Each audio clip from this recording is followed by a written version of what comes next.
2-1 up in the series, 2 to play. India with some injury problems. How important you don't let them back into this series here? Yeah, obviously we're in a strong position. We're happy with the way that the games have gone so far. They've been tense, they've been good to watch. And yeah, we're looking forward to this week. Another different challenge, depending on the surface. But yeah, India are a very strong side, and hopefully we can go out there and beat them again. After what happened at Lord's, do you feel you've got them on the ropes? You've got them rattled? I wouldn't say so. Like I said, India's such a good side that they can bounce back at any stage. We saw that after beating them at Headingley, they bounced back and had an excellent performance at Edgbaston. So yeah, we've got to go out there, try and do our thing, and hopefully it's better than theirs. We saw a bit of needle at Lord's, which we haven't seen in an England test for some time. Can we expect more of the same here? Oh, God knows. We'll see what happens. But yeah, we saw them guys going at Creeps and Ducky. So we had a little chat and we thought we're a team, so we may as well combine each other, get together, and yeah, go back at them. Is it good for the game? Is it good for the drama? I've had a lot of compliments. Everybody said that it was awesome to watch, and it looked like there was 11 versus 2 out there when we were fielding, and it was good fun. I have to admit, it was good fun. It was tiring, but yeah, it was good. It made fielding a lot more enjoyable. You guys know where the line is, though. You feel that sometimes that line is trod carefully. You guys confident you won't overstep it? Yeah, absolutely, and we try and play in the spirit of the game as much as possible. And like I said, them lads went hard at Creeps and Ducky on that night when Bumrah bowled that single over. So we watched that and we reassessed, and we thought it was the right time to go back at them. Do you think it worked in your favour, that verbal battle? Yeah, I think so. I think it put them under a little bit more pressure. Obviously, chasing a tough, low score, but on a tough pitch. Yeah, it might have given them that little bit of added pressure, and thankfully they ended up crumbling and we won the game.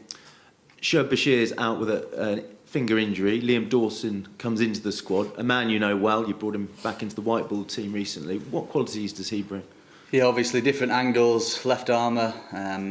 As we've seen over the Test series, the footholes have been for the left-handed batters outside off. So hopefully he can land it in the footholes and create a bit of spice out of there and some opportunities to take wickets. He's obviously a very good batter as well, nearly 20 first-class hundreds. So that's adding to our strength in batting. And yeah, he's a good bloke. He's willing to always fight for the team. He's very competitive, and it's good to have him here. Obviously, Bash sadly broken his finger. We're going to miss him. He's bowled exceptionally well over the period that he's been in the side. And yeah, he's, as we saw last week, he's got tremendous fight. The way he came back out with a broken finger, did an amazing bit of fielding on the boundary just before he got that last wicket, and just to have the balls to come back out and get that wicket with a broken finger in 2 or 3 places was exceptional character, I think. And Dawson made a successful white ball return. Do you see any reason why he can't have a successful red ball return too? Yeah, absolutely. He's a wily old fox, very experienced. He's a very skillful cricketer as well, and he's played everywhere, played against everyone. So hopefully he can have an amazing performance this week. Patrick, go ahead. Harry, 20 years this week since the start of the 2005 Ashes, obviously an iconic series. You're probably too young to remember it, but does it feel like this is another compelling summer that could perhaps sell cricket to a wider audience? Yeah, absolutely. And every game that we've played so far has gone into the last hour of the game, which you do not see very often. I've had a lot of people come up to me saying it's been an amazing series, thank you, and everybody said that the Lord's game was one of the best games that they've watched. So it's been an amazing series, and looking forward to the rest of it. That summer, back in 2005, there was a little bit of needle in that one too. Perhaps another similarity this summer. Do you think that perhaps makes for more compelling cricket? Yeah, like I said before, I've had a lot of people come up to me saying it was awesome to watch. Like I said, the 11 v 2 on the pitch, that's how you get brought up to try and play cricket, is work as a team, try and figure out how we're going to get them out, and you don't always have to be nice. As we saw last week, we tried to create a bit of niggle, and who knows, that might have played into our favour, or we just bowled well. So yeah, it was good fun, and yeah, I'm looking forward to the rest. You've won in a couple of different ways, big run chase and skipping a team out. Is that satisfying for the team as a whole to win in different circumstances? Yeah, absolutely, and we saw them set a ridiculous total for us at Edgbaston. They obviously they were a little bit scared of setting us a total that we could potentially get. So that played into our favour and gave us a lot of confidence as well going into other games going forward.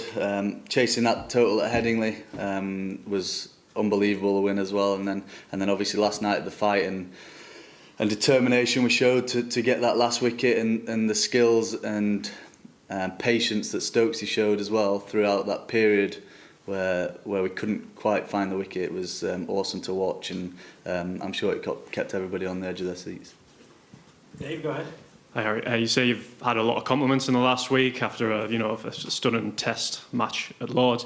Is it therefore a bit exasperating to find out you've been docked a couple of points for slow over rates at all? I didn't even know that, so that's news to me. Yeah. Do you know anything about the general chat at large, or do you have any views on it at all? No. I've stayed away from social media, so I have absolutely no idea about anything. Is that a conscious decision this summer, or is that just in general? Just stay away from it for now. I think you can pick up some bad things and some good things, and I'd rather just stay away from it. Jofra Archer obviously made a stunning return last week as well. Do you think he's a different animal in red ball cricket? I know you've played a lot with him in white ball in the last 12 to 18 months. Do you think there's something about red ball that really gets him going? Yeah, I think he absolutely loves it. Firstly, that opening spell he bowled to on his first spell, it was awesome to watch. He was bowling nearly 94 mile an hour every ball and swinging it, and yeah, it's tough to face, if I'm being honest, with the slope as well. And it was just awesome to watch him get a wicket in his first over. You've been knocked off top spot again in the batting rankings. I don't know whether you've seen that by Joe again. Is there like a competitive rivalry there between you two, like healthy rivalry? Everybody wants to be number one, don't they? And him probably more than anybody else. But no, he's a phenomenal player. I'm not in the same league as him, so I'm happily let him have it. He's played for 12, 13 years, or however long he's played. He's, in my opinion, he's the best Test batter of all time, so I'll let him have that one for now. So do you speak about it at all, or do you? No, we haven't. No, he did the first time. He said well done when we were in New Zealand. He said well done, gave me a handshake, and then he took it off me again 3 days later. So he's done the same last week.